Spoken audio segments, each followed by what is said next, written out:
Hi, today I will teach you the best ways to stun slam in Minecraft.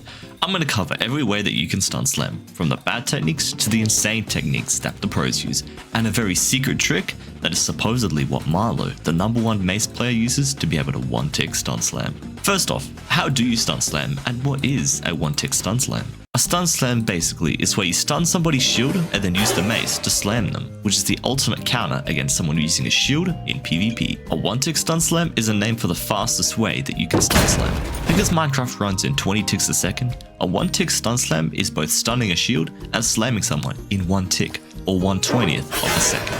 Technically though, you actually use 1 tick to disable their shield and the next to hit the player, so it's not actually 1 tick but 2 ticks, but it's still referred to as the one-tick stun slam. This is the absolute best form of stun slamming because you can do it going insanely fast, but it's also the hardest stun slam to hit because of how perfect it is and the amount of CPS you need. But how do the pros do it so consistently? I'll teach you how. Let's start with level 1, the most common ways to stun slam. The most common way to stun slam that most people use is simply clicking twice. This is the easiest, however it is also the weakest form because it's so slow. Clicking twice with the same finger is inefficient because if you're falling any higher than 15 blocks, then it'll be hard to hit a stun slam. Jitter clicking won't help either because you need your hand in a specific way to jitter your finger, which is both hard to do and can be draining to do for long periods of time. It's okay to stun slam like this as a noob, but if you want to start getting better at Mace PvP, you'll need to move on to the next level. Level 2 is the good ways to stun slam. The next level would be using a double-clicking mouse to double-click. Basically, if you have a mouse with a low debounce time, you can click a very certain way that adds extra vibration to the mouse, which makes the mouse register 2 clicks at once, which is what double-clicking is. Most mouses aren't able to register these 2 clicks at once though, so you need a specific gaming mouse that can do that, like the Marlowww, which is the mouse that I use. The question is, if this mouse can click twice super fast, and that's all you need to stun slam easily, then why isn't this one of the best ways to stun slam? It's not, because it's inconsistent. When you double click, it'll register 1 click and another very fast, which is exactly what you want. But about 35% of the time, it'll register 2 clicks at the exact same time. This is what you don't want, because it's impossible to swap from your axe to your mace to stun slam if your clicks are at the exact same time. Because this happens about 35% of the time and you can't control it, it makes stun slamming inconsistent, which is why it can't be one of the best methods. So what's better? Let's move on to level 3. Level 3 is the great ways to stun slam. These are what most pros use to stun slam, and it's surprisingly simple. One method that is less commonly used is drag clicking. Drag clicking can give you over 20 clicks per second in short bursts, which is perfect for Mace PvP. Clicking this fast would allow you to hit a one-tick stun slam pretty consistently. But there are issues though. To get a mouse that can drag click 20 plus clicks per second, you need very specific mice, and you also need to learn how to drag click, and you need special tape or grip to keep your mouse surface grippy, because lots of drag clicking with an oily finger over time causes your mouse button to get really smooth and hard to drag click on. This means you need to replace it with grippy surfaces. These are manageable issues, but the worst trade-off is that it limits your aim quite a bit. You need to keep your hand in a very specific grip hold in order to drag click, and doing this while aiming is difficult, which means learning how to drag click and using it is a pretty high skill thing to master for Mace PvP, while needing a specific mouse that can do that in the first place. But if you get good at this method, it can be very strong, but because of the amount of skill and things needed to master, it's not the best. A much more easy and reliable method though is butterfly clicking. This is what most pros use to stun slam, including me. There's multiple reasons why this is great. This method allows you to click twice really fast with the right technique, which can give quick and reliable stun slams, and is much easier to aim with this clicking method compared to drag clicking. Just as long as the size of your mouse is comfortable and fits your hand, then aiming should be a breeze. Not to mention, this method is versatile. If you're still learning stun slamming, swapping from the axe to the mace is quite hard to do at fast speeds and takes time to learn. Butterfly clicking allows you to slow down your clicking to match your skill level until you can get better and faster. This stun slamming method is one of the best because of the simple aiming, fast clicks per second, and the ease of being able to learn it quickly if you don't already know how to butterfly click. The only downside though is that it's not perfect. Since your mouse still has to bounce up from the first click, in order for your second finger to register the second click, it means that there's always going to be about a 100 millisecond gap between the first click and the second click. And when you are trying to stun slam from high distances or stun slamming with the Rocket Elijah maze tag, it can still be too slow pretty often in these specific scenarios.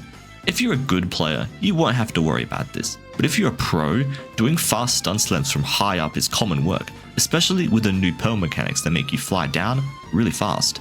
Apart from this, butterfly clicking is very well rounded and is one of the best methods of stun slamming. But if you want perfect one-tick stun slamming, then we'll have to move on to the final level.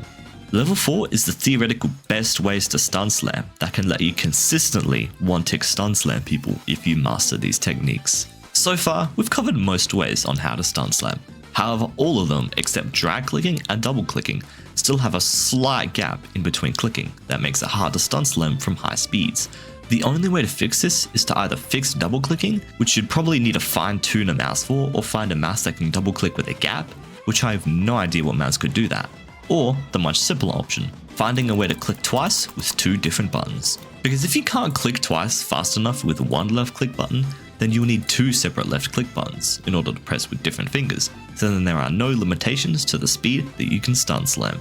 And this is how we can achieve one-tick stun slamming.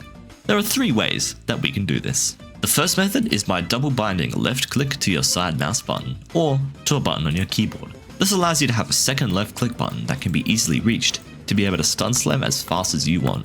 However, the main issue with this is that double binding is banned in the main Minecraft tier lists, meaning that you can't use this method to tier test in Mace and get a high tier.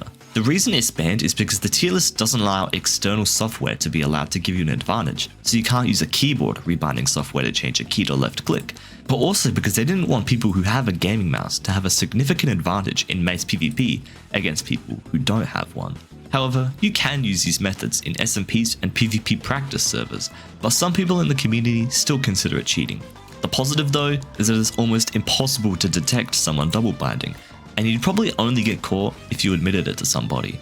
However, it's much better to learn how to stun slam in a way that's allowed, so that way you don't secretly feel like a cheater that doesn't deserve a high tier in Mace. So the question is, how can we get a second left click button in a way that isn't cheating? The most obvious way is to use a second mouse or a second keyboard at your feet to stun slam. Because you can change the left click key in Minecraft to any key you want, you can technically make left click a key on your keyboard like your spacebar, and then have a second keyboard at your feet. And then you can use these keyboards in sync to stun slam effectively. This is what Dr. Donut uses as his main keybind setup. Button, like my attack button, is space. And look how good he is at PvP. This means that it's viable, but the downside is that you'd have to change your keybind setup and get used to it. And of course, you need a second keyboard. The significantly better option though, is just using a second mouse and having it at your feet instead. If you put tape over the mouse sensor and then tape it to the floor, or just tape the bottom of the mouse with something sticky, then you can keep your mouse stuck in place on the floor and use your toe to click. This is better than the keyboard method because you don't have to change any of your beautiful keybinds. It gives all the benefits of being able to one-tick stun slam, and you can just use a wireless mouse instead of dealing with cables. This is pretty much the best method to stun slam because of the ability to one-tick stun slam without sacrificing any of your aim and being perfectly legal to use in the tier list. And I'm pretty certain that this is the method that Marlow used to get tier 1. We won't know if this truly was the method that she uses until she releases the video on what method she uses, but I'm pretty certain that this is the method that she uses to one-tick stun slam so consistently. Since learning to click with a mouse with your toe is hard at first, I recommend practicing by doing sword PvP using only your toe mouse to click until you can get these timings of your sword right, and then practice stun slamming, and then it should be a lot easier to do. If you're interested in the maps that I showed in this video and you want to use it yourself, when this video reaches 2,000 likes, I'll release the map so you can learn stun slamming as efficiently as possible. Thanks for watching, see ya!